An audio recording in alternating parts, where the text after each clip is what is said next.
ओम शांति। आज हम बाप दादा की अव्यक्त वाणी, जिसमें हम 24 जनवरी 1969 की 4th मूल्य देखेंगे। और कल तक हमने जो मूल्य पढ़ी हैं वह एक बार आप ज़रूर पीछे वाले भाग में देख कर आए, ताकि आपको आगे इससे पहले बाबा ने क्या कहा वो भी आपको पता रहे। और अभी नेक्स्ट मूल्य हम आज शुरू करने जा रहे हैं, तो भी आप बड़े ही ध्यानपूर्वक अपने को आत्मा समझ कर स्थित हो सुनना है। तो आज हम स्टार्ट करते हैं 24 जनवरी 1969 की 4th मूल्य, समर्पण की ऊंची स्टेज, 100 सांस की स्मृति। तो आज जब बाबा हम बच्चों से अव्यक्त रूप में मिलने आए, तो बाबा क्या बताते हैं कि अव्यक्त की स्थिति में स्थित होकर अव्यक्त को व्यक्त में देखना। आज एक प्रश्न पूछ रहे हैं, सर्वसमर्पण बने। सर्वसमर्पण है ही, यह सभी का विचार है या कोई और विचार है? सर्वसमर्पण किसको कहा जाता है? सर्व में यह देह का भान भी आता है। देह ले लेंगे तो देनी भी पड़ेगी, लेकिन देह का भान तोड़कर समर्पण बनना, क्या आप समझते हो? देह के अभिमान से भी संपूर्ण समर्पण बने।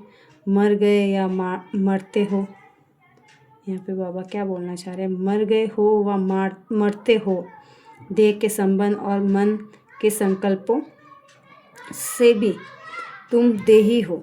यह देह का अभिमान बिल्कुल ही टूट जाए, तब कहा जाए सर्व समर्पणमय जीवन। जो सर्व त्यागी सर्व समर्पण जीवन कला जीवन वाला होगा, उनकी ही संपूर्ण अवस्था गाई जाएगी। और जब संपूर्ण बन जाएंगे तो साथ चलेंगे। आपने शुरू में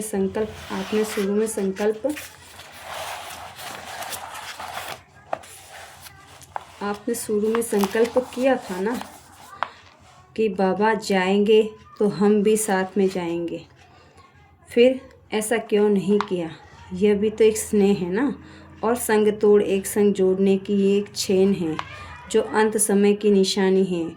जब कहा था तो क्या नहीं शरीर छोड़ सकते हो ना? अभी छूटा भी नहीं सकते, क्योंकि जब तक हिसाब किताब है अपने शरीर से तब तक छूट नहीं सकते।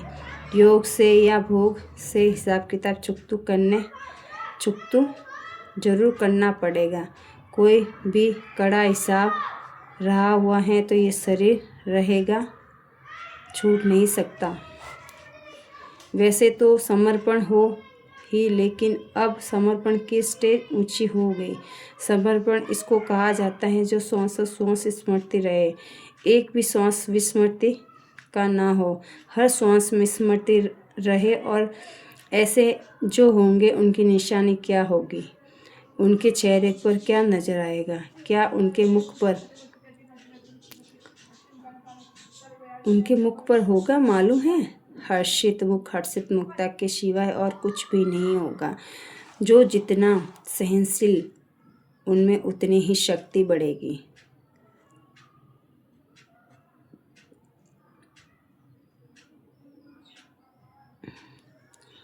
जो जितना सहनशील, उसमें उतनी ही शक्ति बढ़ेगी। जो श्वास स्मृति में रहता होगा, उसमें सहनशीलता का गुण जरूर होगा। और सहनशील होने के कारण एक तो वह हर्षित होगा, दूसरा शक्ति दिखाई देगी। उसके चेहरे पर निर्बलता नहीं होगी। ये जो कभी मुख से निकलता है कि मेरे कैसे करे, क्या होगा, ये शब्द निर्बलता के हैं, जो नहीं निकलने चाहिए। जब मन में आता है तो मुख पर आता है, परंतु मन में नहीं आना चाहिए। मन बना भव, मध्याजी भव। मन बना भव का अर्थ बहुत गुह्य है। जैसे ड्रामा का सेकेंड बाई सेकेंड जिस रीति से जैसा चलता है उसी रीति से, 1 मिनट है ना, 2 सेकेंड में वापस आई।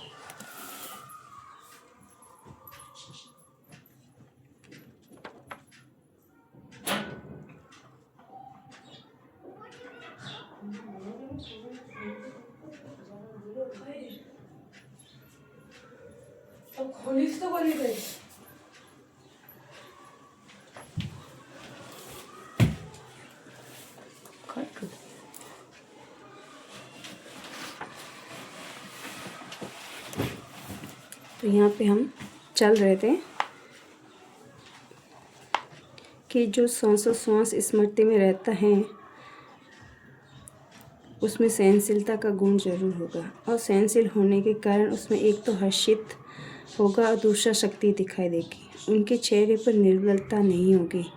यह जो कभी कभी मुख से निकलता है कि क्या कैसे करें, क्या होगा, ये शब्द निर्बलता के हैं जो नहीं निकलने चाहिए। जब जब कोई आता है तो मुख पर आता है, परंतु मन में मुख पर आता है, परंतु मन में नहीं आना चाहिए। मन मना भव मध्याजी भव। मन मना भव का अर्थ बहुत गुह्य है। जैसे ड्रामा का सेकेंड बाई सेकेंड जिस रीति से जैसा चलता है उसी के साथ साथ मन की स्थिति ऐसे ही ड्रामा की पटरी पर सीधी चलती रहे, जरा भी हिले नहीं, चाहे संकल्प से चाहे वाणी से। ऐसी व्यवस्था हो, ड्रामा की पटरी पर चल रहे हो, परंतु कभी कभी रुक जाते हो, परंतु कभी कभी हिल जाते हो। मन की स्थिति हिलती है, फिर आप पकड़ते हो, यह भी जैसे एक दाग हो जाता है। फिर भी एक बात अब तक भी कुछ वाणी तक आई है, प्रैक्टिकल में नहीं आई है। कौन सी बात वाणी तक आई है, प्रैक्टिकल में नहीं आई है? ये ड्रामा की ढाल में जो सुनाई है, लेकिन और बात भी बता रहे हैं। वह यह है कि अब जैसे अब समय नज़दीक है, वैसे समय के अनुसार जो अंतर्मुखता की अवस्था वाणी से परे अंतर्मुख होकर करुणा में अव्यक्त स्थिति में स्थिति धारण करने की अवस्था दिखाई देनी चाहिए। वह भी कुछ अभी भी कम है।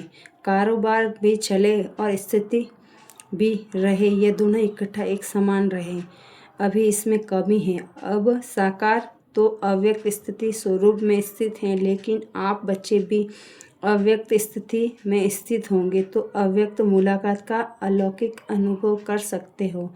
एक मुख्य बात और भी है, वर्तमान समय ध्यान पर देते हैं। जो तुम्हारे में होना चाहिए वह कौन सी क्या कोई को आता है जो क्या मुख्य साकार रूप में भी कहते हैं ना कि अमृत वेला उठना। अमृत वेले का वायुमंडल ऐसा ही रहेगा। साकार में अमृत वेले बच्चों से दूर होते मुलाकात करते थे, लेकिन अभी जब अमृत वेले चक्र लगाने बाबा आते हैं तो वायुमंडल देखा नहीं है, क्योंकि थक गए हैं। इस अमृत वेले के अलौकिक अनुभव में थकावट दूर हो जाती है, परंतु ये एक कमी देखने में आती है कि बाप दादा की शुभ इच्छा है जल्दी से जल्दी इस अव्यक्त स्थिति का हर एक बच्चा अनुभव करे। वैसे तो आप जब साकार रीति से मिलते थे तो आपकी आकार स्थिति बन जाती थी। अब जितना जितना अव्यक्त आकार स्थिति में स्थिर होंगे उतना ही अलौकिक अनुभव करेंगे। तो यहाँ पे बाबा ने हमें एक संकल्प करने के लिए बोला है कि जो जितना सहनशील होगा ना, है ना, उतनी ही शक्ति बढ़ेगी। तो इस संदेश से हमें ये मतलब संकल्प लेना है कि हमें सहनशीलता का गुण धारण करना है। जो श्वास की स्मृति में रहता है उसमें सहनशीलता का गुण जरूर होगा, और सहनशीलता होने के कारण एक तो वो हर्षित भी होगा और दूसरा उसमें शक्ति भी दिखाई देगी। उनके चेहरे पे निर्बलता कभी नहीं दिखेगी। यह एक जो कभी कभी मुख से निकलता है ना कि क्या करे, कैसे होगा, है ना, ये सब निर्बलता के गुण हैं जो नहीं निकलने चाहिए, बाबा कहते हैं। तो जब तक मन में आता है कि मुख पर, जब वो चीज़ें अगर मन में आती है तो मुख पर भी आती है ना, परंतु मन में नहीं आना चाहिए। मन मना भव या मध्याजी भव का हमें मंत्र लेना है, तो उससे सारी चीज़ें हमारी समाप्त हो जाएगी। ठीक है, तो आज हम बाप दादा की ये मूल्य हम कंप्लीट कर लिए। कल से हम वापस नेक्स्ट मूल्य पर बात करेंगे, जो अव्यक्त वाणी है 2 फरवरी की है ना, 2 फरवरी 1969 की। तो उसमें अव्यक्त मिलन के अनुभव की विधि है, बाप दादा से कैसे हम अव्यक्त मिलन करते हैं उसकी विधि के बारे में बात करेंगे। ठीक है, तो आपको इस अव्यक्त वाणियों का पूरा अगर लाभ लेना है, पूरा इसका फ़ायदा लेना है, और आपका भी संकल्प है कि भाई मेरे को भी ये कोर्स पूरा सुनना है या फिर पूरा मैं इसको रीड करूं, तो आप कंटिन्यू जुड़े रहे इस चैनल से। तो आप आगे भी आपको सारी बाबा की मूल्य इसमें आपको मिलती रहेगी। ठीक है, ओम शांति।